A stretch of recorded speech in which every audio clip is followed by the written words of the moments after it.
കുട്ടികളായ നമ്മൾക്ക് ഓരോരുത്തർക്കും കവിത വളരെ ഇഷ്ടമാണ്. നെല്ലിക്കയെ പറ്റി നിങ്ങൾ കേട്ടിട്ടുണ്ടോ? അത് ആദ്യം കഴിക്കും, പിന്നെ അത് മധുരിക്കും. അതേപോലെയാണ് നമ്മുടെ ജീവിതത്തിലെ ചില കാര്യങ്ങൾ. ആദ്യം കഴിക്കും, പിന്നെ മധുരിക്കും. നമ്മുടെ ജീവിതത്തിൽ നഷ്ടപ്പെടുന്നവയെ കുറിച്ചൊരു ചിന്ത വേണം. ഇന്ന് നമ്മൾ ജീവിക്കുന്ന ഈ കാലഘട്ടത്തിൽ നന്മയ്ക്ക് നിറം കുറവും തിന്മയ്ക്ക് നിറം കൂടുതലുമാണ്. ഈ കാലഘട്ടത്തെക്കുറിച്ച് മുരുകൻ കാട്ടാക്കട സാർ എഴുതിയ ഒരു കവിതയാണ് നെല്ലിക്ക. നെല്ലിക്കയിലെ ഏതാനും വരികളാണ് ഞാനിവിടെ ചൊല്ലാൻ പോകുന്നത്. നെല്ലിക്ക. നന്മകൾക്കു നിറം കെടുന്നൊരു കാലമെന്നുണ്ണി, തിന്മകൾക്കു നിറച്ചു വർണ്ണച്ചന്തമെന്നുണ്ണി. നന്മകൾക്കു നിറം കെടുന്നൊരു കാലമെന്നുണ്ണി, തിന്മകൾക്കു നിറച്ചു വർണ്ണച്ചന്തമെന്നുണ്ണി. മിന്നുന്നു പലതെങ്കിലും അവ പൊന്നല്ലെന്നുണ്ണി, മിന്നുന്നു പലതെങ്കിലും അവ പൊന്നല്ലെന്നുണ്ണി.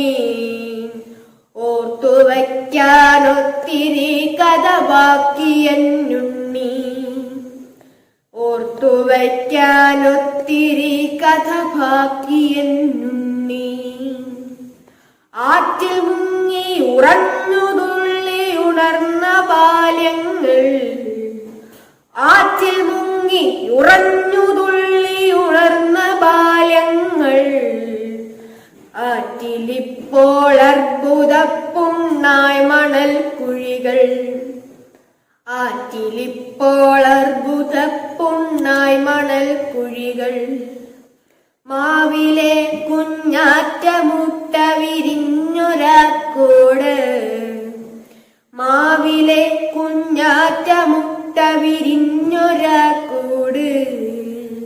കാറ്റിലാടിയ കാലമങ്ങു കൊഴിഞ്ഞു പോയുണ്ണി, കാറ്റിലാടിയ കാലമങ്ങു കൊഴിഞ്ഞു പോയുണ്ണി.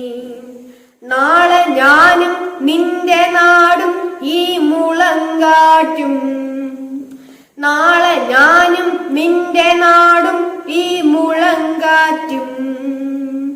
ലേലമിട്ടു വിരുന്നുകാർക്കു വിളമ്പുമെന്നുണ്ണി, ലേലമിട്ടു വിരുന്നുകാർക്കു വിളമ്പുമെന്നുണ്ണി. വിൽപ്പനയ്ക്കു നിരത്തി വച്ചവയൊക്കെ വിത്താണ്, വിൽപ്പനയ്ക്കു നിരത്തി വച്ചവയൊക്കെ വിത്താണ്. വിത്തുവാരി വിതച്ച പാടം ചത്തിരിപ്പാണ്, വിത്തുവാരി വിതച്ച പാടം ചത്തിരിപ്പാണ്. കാടു കത്തിയമർന്നിടത്തു കുരുത്തു പേഴും കാടു കത്തിയമർന്നിടത്തു കുരുത്തു പേഴും കായെടുത്തു കടിച്ചു പല്ലു കളഞ്ഞിടലുണ്ണി, കായെടുത്തു കടിച്ചു പല്ലു കളഞ്ഞിടലുണ്ണി.